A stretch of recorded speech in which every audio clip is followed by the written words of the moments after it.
the idea and thinking about kind of theming the November series behind veterans and helping get our name out and support us. So thank you very much. So VMAS is a new alumni society with the Wright State Alumni Association. Right now, we're composed of both those with or without a veteran, military, or Wright State designation. Those we support are those who the VMC was able to serve as students. So those new graduates, those veteran and military connected graduates coming out now, we want to support them professionally. We want to continue that legacy of support that the VMC started while they were a student. And we also want to be able to provide that to our members as well. And also, we have some standing committees with different tasks for the organization. And we want to be able to use those committees to give our members an opportunity to either try out new skills, develop some of their existing skills, or maybe they come in as an industry expert and they just want to share some of their network and some of their expertise.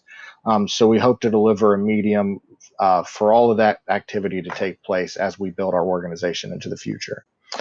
So from there, thank you again for the opportunity, Brooke, and Doug, thank you again for jumping on the opportunity. We appreciate it.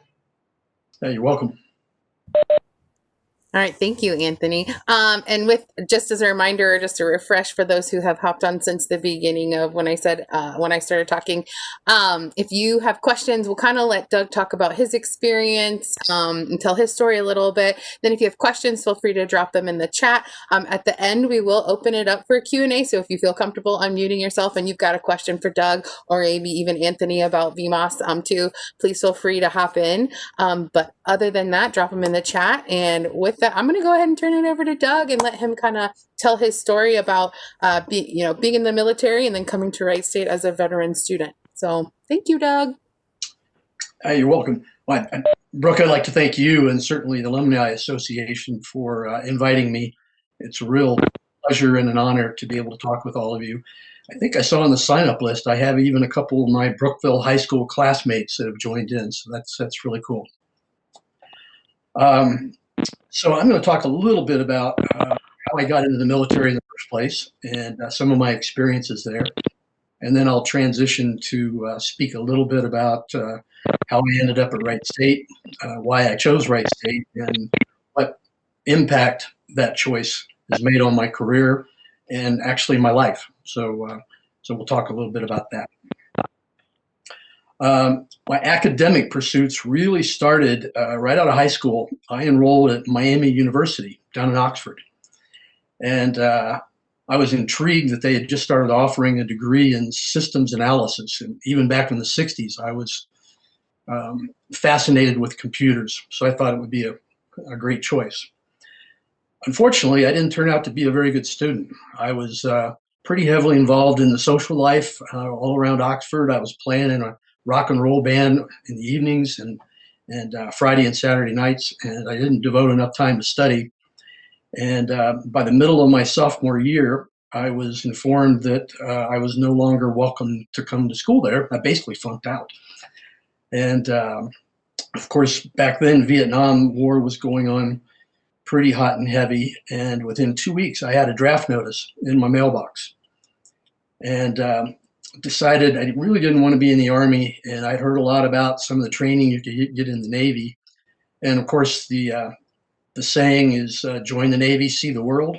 And I thought the travel opportunity would be interesting. So I ran down to the Navy recruiter who promptly tore up the draft notice and signed me up for 4 years in the Navy.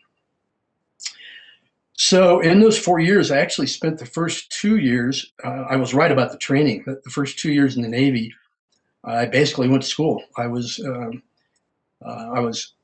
They decided I was going to be a radarman and an electronic countermeasures specialist. So I went to electronics school. I went to a lot of data processing schools, and eventually ended up on a guided missile cruiser, home ported in Japan. But we basically spent all of our time in the Gulf of Tonkin doing gunfire support for our troops in South Vietnam, and eventually we ended up anchored outside of Hanoi in North Vietnam, providing gun support there. So probably the longest 2 years of my life, but I did have a lot of time to think about what I wanted to do with the rest of my life, and what I wanted to focus on once I got out of the military.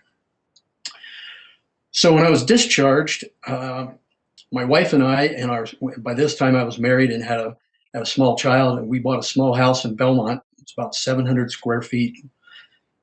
Most people's garages are bigger than this house, and I got a job at WHIO. So I was a cameraman at first, and then eventually went into the engineering department.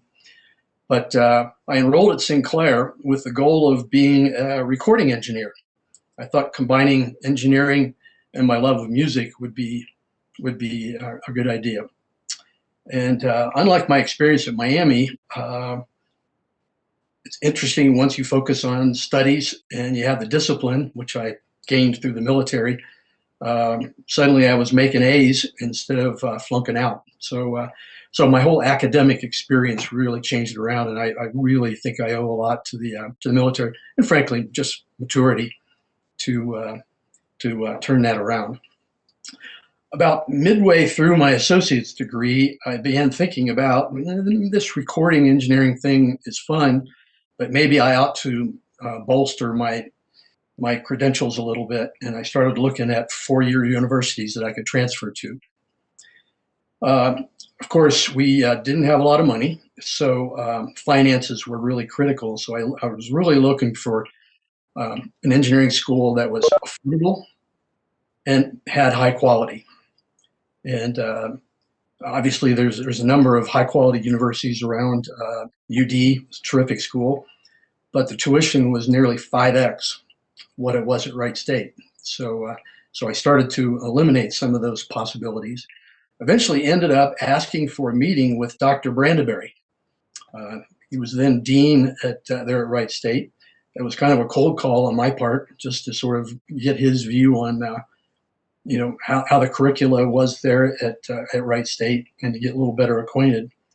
And he got me interested in a couple of ways. First of all, the affordability was a given.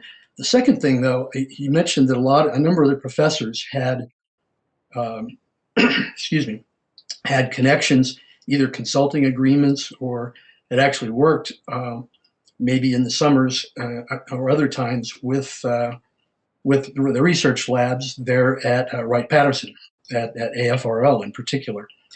So I really liked the notion that a lot of the professors weren't just focused on academia. They had some real-world experience and could bring that to the classroom and share it with students. So basically, I signed up, was accepted to Wright State. I finished my associate's degree at Sinclair and began trying to sort of work on the financing angle. I got the GI Bill, but the GI Bill paid for tuition basically, but there are a lot of other costs associated with school. And so I looked for some additional financial aid.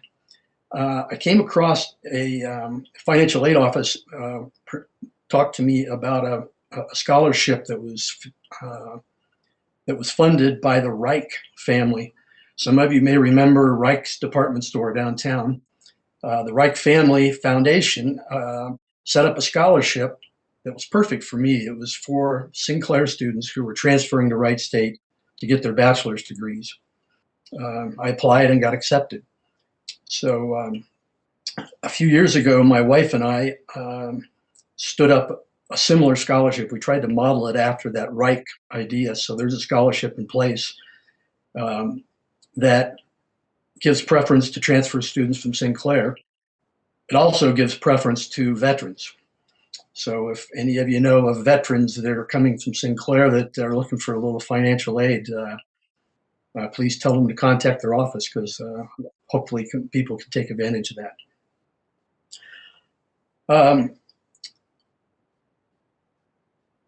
My studies at Wright State were really interesting. I really liked the idea that not only were there a number of engineering disciplines there, but a really strong computer science program, and a lot of encouragement to sort of do cross-functional things. My senior project, for instance, my partner to develop that was actually pursuing a computer science degree. So I was the hardware guy and he was the software guy. And together we put together a project that took advantage of both. And I think that cross-functional, multidisciplinary approach to the engineering curricula was really, really helpful to me in my career. I was nearing completion of my bachelor's degree, and my good friend, Dr. Brandenberry, asked me if I wanted a job. Dr. Brandenberry had started a company called Simulation Technology Incorporated, Simutech. And they were on the cusp of winning a fairly large program from the Air Force to develop a flight simulator for the F-16 to be able to test out and debug programs in the avionics system. So he offered me a job as a junior engineer. I was employee number 7. So small company, startup environment, very entrepreneurial. And within 3 or 4 months, we won the project, and we instantly had to bring on, I think at the end of the project, we had 150 employees. And I was the director of engineering and was responsible for building the cockpit. So, I mean, to go from a junior engineer in a couple of years, having first having the trust of Dr. Brandenberry and the rest of the founders, and I think this cross-functional sort of discipline that I got in the in my time at Wright State really made I was thrown into the fire and really helped me have the skills to be able to successfully complete that. We basically delivered a cockpit on time and under budget. So it was a really fun project. After that was over, I decided I wanted to branch out technically and became fascinated with microprocessors and digital signal processors. And I met a person from Texas Instruments from their semiconductor division, and they offered me a job to go to TI. So I spent a few years at TI as a field applications engineer. Got the startup bug again and left TI to start my own company. And we ran out of money in about a year. So there's sort of the entrepreneurial lesson, I suppose. And TI brought me back, and I had several roles at TI, including running their custom circuits division. Eventually, I became the vice president of corporate strategy and business development. So I finished my career at TI working on sort of future casting, what sort of new semiconductor devices are going to be required in 5 years, that sort of thing. I want to circle back to the affordability and quality comment I made before. Especially in my time at TI, since there's so many, TI has 30,000 employees, and probably 60% of those are engineers. And so I worked alongside engineers with degrees from MIT, Stanford, Georgia Tech, Michigan State. Yeah, I mean, you name it. And I always felt like I was shoulder to shoulder with them in terms of engineering background and tools that were needed to do the job. So I really look back on the time at Wright State as really critical at that point in my life. Had the affordability I really needed to be able to finance this with no student debt, and the quality of education that really helped me succeed in my career. So, excuse me. I guess my final comment is any of you that are involved in the hiring process at your companies, hire a vet. The discipline, the ability to work within teams, the ability to focus on goals and how you accomplish those goals are all things that are drilled into you in the military, and I really think make for a really quality employee if the other qualifications match as well. So with that, I guess I'll turn it back over to you, Brooke. Sure, yeah. Does anybody to start have any questions for Doug? And don't be shy. I know A lot of you have your cameras off. It's all right. Or you can drop them into the chat box as well. Brian, do you have something for us? I do, Doug. What years were you at Wright State again? I was 74 to 77. Okay, okay. And second comment, I should call my wife in here. You mentioned Simutech. She worked there also in the early 80s, and she rattled off all these owners' names to me that she recalls from back then. She doesn't recall your name in particular, but again, Oh, that you wow. brought back good memories for her. Yeah, I started with Simutech in 77, and I think I left in 1980. Okay, that was a little bit before her time in the early 80s, but still a Yes. great career you have. Great lessons you have for people that your first attempt at college wasn't successful, but you didn't stop there. You still needed time to grow up, it sounded like, and the military did that for Yeah. you. Yeah, And for sure. just a fantastic personal story you have. I appreciate that very much. Thanks, Brian. Anyone else with a question? Doug, were you involved in any other clubs or anything on campus when you came to Wright State? No, I wasn't. Between working full time and going to school full time, I sort of ran short of hours, and so I wasn't involved. I was involved. I joined IEEE Okay. back then, but none of the sort of local campus clubs. And they still have that in the College of Engineering, so that's cool. Yeah. Okay, we do have some questions in the chat. So Chris, one of our resident awesome people on our board, he wants to know about your band. What instrument did you play in your band? So I'm a guitar player. Okay. I started playing guitar when I was 9 years old, and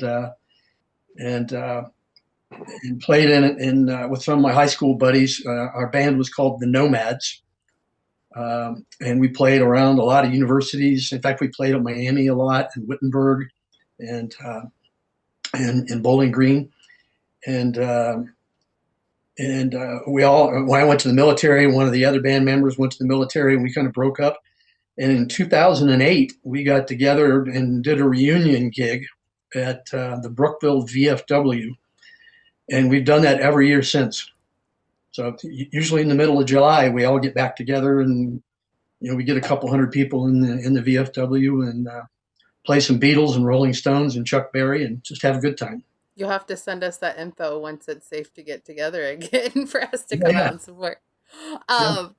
Also, so Bill would like to know what project in your career do you think you're the most proud of? I know Doug is being humble in that when I talked to him, he didn't want to give you his resume per se, but he's also an entrepreneur as well in multiple different facets. So he's got some. I'll be interested to hear your thoughts on one of what you think is one of your most proud projects that you've worked on.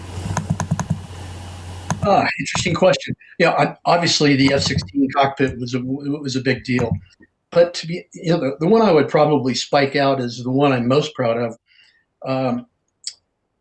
Texas Instruments, I mentioned before, big company, lots of different product groups, and when you work as a corporate strategist, you have to kind of work the politics between the groups. So if you want to promote the development of, let's say, a new microprocessor, multiple groups have to cooperate and buy in to do that. And we were able to build a coalition in our little group that produced 6 or 8 different products over the course of 7 or 8 years.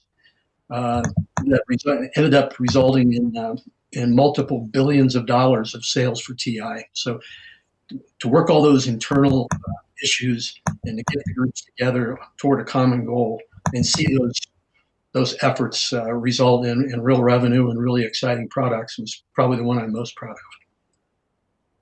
That's awesome. And Phil Riley's giving you a shout out. He says, all Brookville alumni and residents always look forward to your concerts. So that's pretty cool.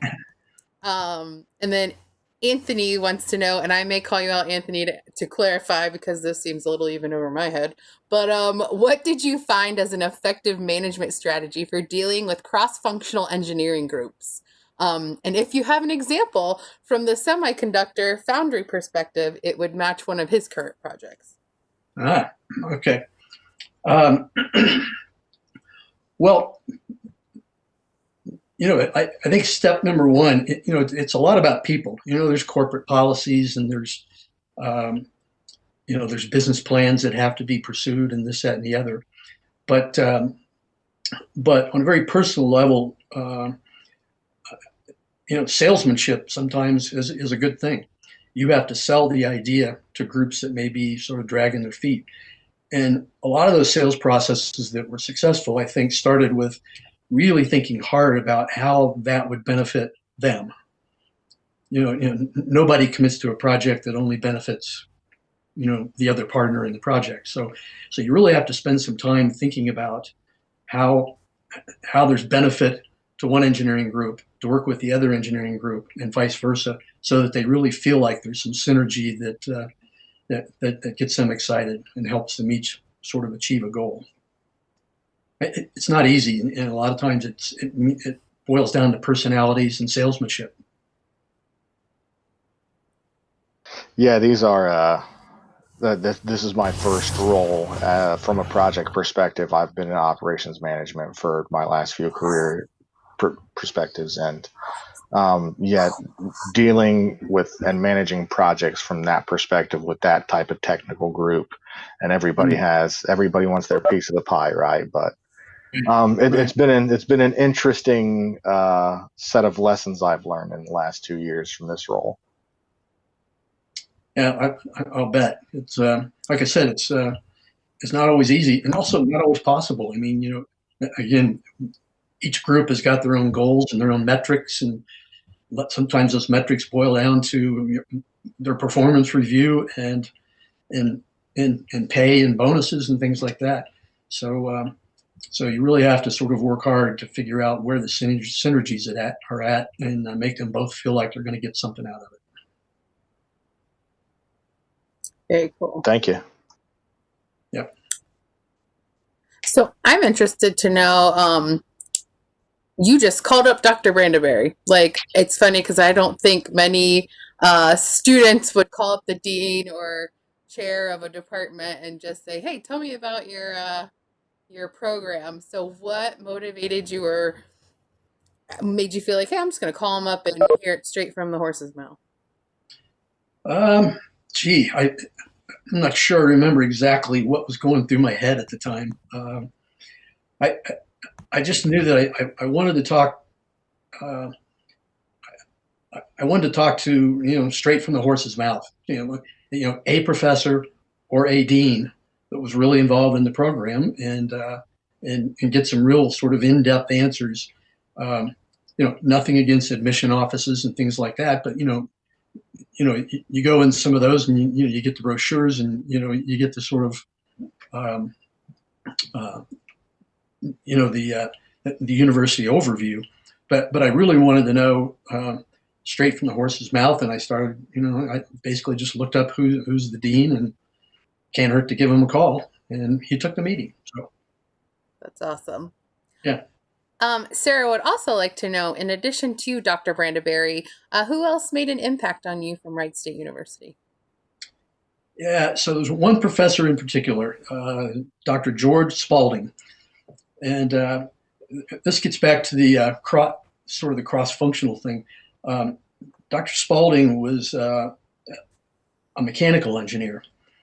And I was an electrical engineer, hardware guy, computer logic, computer architecture. So we came from sort of different worlds. But I remember several times he was my informal counselor. I mean, several times when I was not feeling like I was making progress in a particular class, I'd sit down with Dr. Spalding and a cup of coffee, and he'd sort of talk me through it, and it was very influential. I remember a couple weeks before I was set to graduate, I was going, okay, I'm about done. I'm going to get my degree. I don't feel like I could go sit down. I don't feel like I'm really prepared to roll up my sleeves and go design anything. You know, I had a little sort of doubts about whether I got enough out of the education. And Dr. Spalding said, engineers solve problems.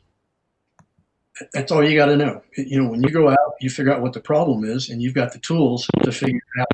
You're not going to know right away how to design this or repair that or structure something else, but you'll solve problems. That's what you do. And so that, just simple little words of advice like that were a big deal from Dr. Spalding.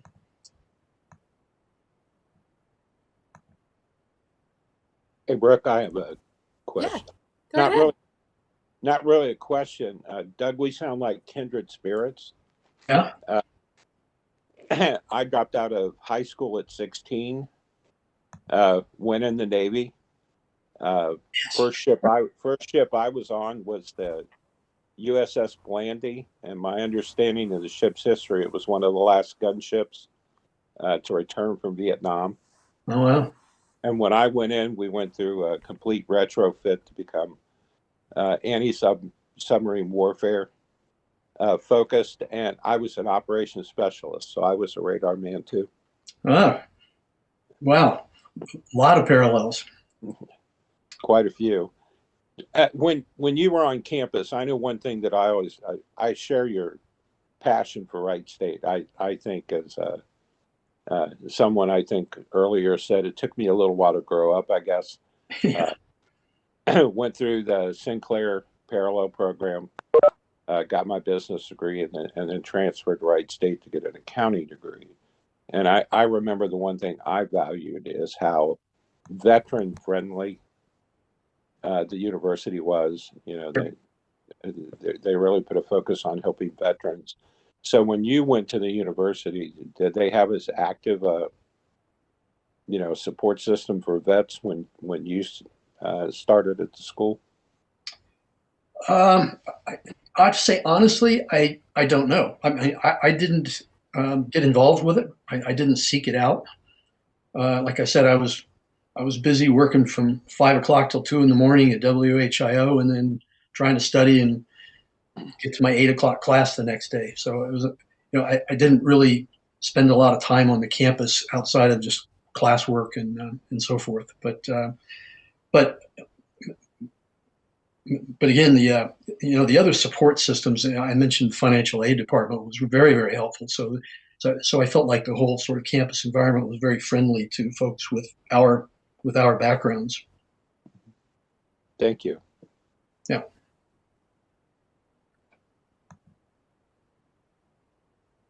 All right. Any other questions from anybody? I'm curious too. Have you been to the Brandeberry Winery? I know a lot of people miss Dr. Brandeberry a lot, but kind of still enjoy his legacy through his winery too. So Yeah, I have. In fact, the visit that I made to the campus 3 years ago, maybe 4 years ago, when we kicked off the scholarship, Dean Klingbeil, then Dean Klingbeil, and Dr. Brandeberry and myself and our wives went to the winery and cooked pizzas and drank wine and took a tour and had a great time. So yeah, I have been to the winery, and it's and Dr. B was a good dude. I really really valued our friendship a lot.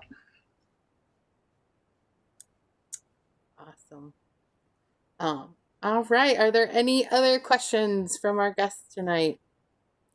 People, we've got a wide variety. We've got some board members, other volunteers. It looks like you have your Brookville fan club that came to support you. Actually, Bill wants to know, could you talk a little bit more about what you are doing in your retirement? Yeah. Well, other than playing guitar and working on my old vintage cars, which I love doing, and cooking with my wife, which I also love doing, I do an occasional consulting gig here and there. And I'm on the board of 2 startup companies. I had no idea how I sort of fell into such luck, but both of them are in San Diego. So when we were having face-to-face board meetings before all this COVID mess we're in, I spent 3 or 4 days a month in San Diego, which is not a bad gig. So a few board positions. I've done some investing in a couple of small companies, and I'm doing some advising for them. And I'm doing just enough to sort of keep my creative juices flowing and keep my technical chops kind of current, and still carving out enough time to enjoy hobbies and family and things like that. Very cool.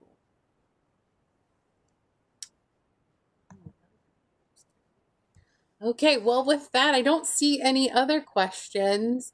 So I just wanted to take a moment to thank everybody again for joining us this evening. Doug, for your time. If you haven't seen, Anthony dropped the link to the Wright State Veteran and Military Alumni Society if you want to learn more about that or how you can support them in their initiatives. And also, I'm going to make a shameless plug for our Alumni Association virtual events that we have coming up too. They have been really awesome. So if you want to check out wrightstatealumni.com/events, we've got some holiday events coming up, Radar on the Rocks, which has been really popular, and a holiday music bingo. And of course, we also have our January. We won't be doing a speaker series in December just to give everybody a holiday breather. But in January, we're going to have Joey Monda, who is a Tony Award-winning person and he's actually nominated for more Tonys in the coming year. And so I think that one's going to be a really great one to attend to. And also, if you know anybody who missed this but could really benefit from Doug's words of wisdom, we are recording this tonight. So eventually it will be up on our alumni website too, so that you can share the link and have everybody take a watch at their own leisure. So with that, you're getting lots of thanks, Doug. Thanks for your time in the chat. We really appreciate you. Hope to see the Nomads play, hopefully sometime soon when it's safe. And to the rest of you, please check out those events. Please check out the Veteran and Military Alumni Society. And thank you again for your night. You guys have a good night. And happy Veterans Day if you're a veteran. Thank you for your service. Happy birthday, Doug, too. Thank you. Thank you. Happy birthday, Doug. Thanks, everybody. Yep, Have a great thanks. night.